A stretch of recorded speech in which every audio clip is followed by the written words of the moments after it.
நம்ம சென்னை சில்க்ஸின் Aadi blast savings blast கலெக்ஷனும் பிளாஸ்ட். பெரியகுளம் சரத்துப்பட்டியை சார்ந்த நிவாஸ் என்ற 11 வயது மாணவன், அவனுக்கு பெரியகுளம் மருத்துவமனையில் ஒரு தவறான சிகிச்சை கொடுக்கப்பட்டதாக, அதன் மூலம் அவன் கோமா நிலைக்கு அடைந்ததாக தகவல் எனக்கு தெரியப்பட்டது. அந்த தகவலின் அடிப்படையில் இன்னைக்கு அந்த பையனை ஹாஸ்பிட்டலில் பார்த்து விவரங்கள் தெரிவிக்கப்பட்டு, மருத்துவர்களால் தெரிவிக்கப்பட்டு அந்த விவரங்களை தெரிவிச்சுக்கிட்டோம்.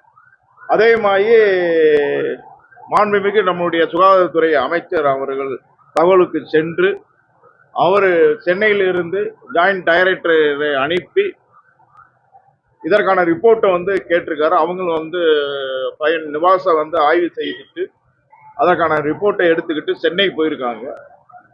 நாளைய தினம் நானும் மாண்புமிகு சுகாதாரத்துறை அமைச்சரை சந்தித்து இந்த நிவாஸ் உடைய உடல்நிலை பற்றி பேச இருக்கின்றேன். மருத்துவர் தவறு இழைத்திருந்தால் அந்த மருத்துவருக்கு உரிய தண்டனையை மாண்புமிகு நம்முடைய தமிழக அரசு நிச்சயமாக அந்த தண்டனையை பெற்றுக் கொடுக்கும் என்பதை இந்த நேரத்தில் தெரிவித்துக் கொள்கின்றேன்.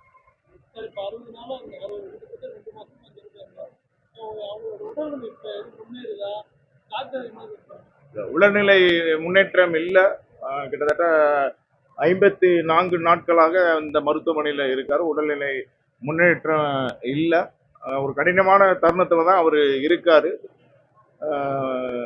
மருத்துவ அறிக்கை வந்தவுடன் எந்த மருத்துவர் தவறு இழைத்திருந்தாலும் அவருக்கு உரிய தண்டனையை நம்முடைய தமிழக வெற்றி கழக அரசு உறுதியாக பெற்றுக் கொடுக்கும். அதற்கான நிவாரணத்தையும் உறுதியாக பெற்றுக் கொடுக்கும். நம்ம சென்னை சில்க்ஸின் ஆடி பிளாஸ்ட் சேவிங்ஸ் பிளாஸ்ட் கலெக்ஷனும் பிளாஸ்ட்.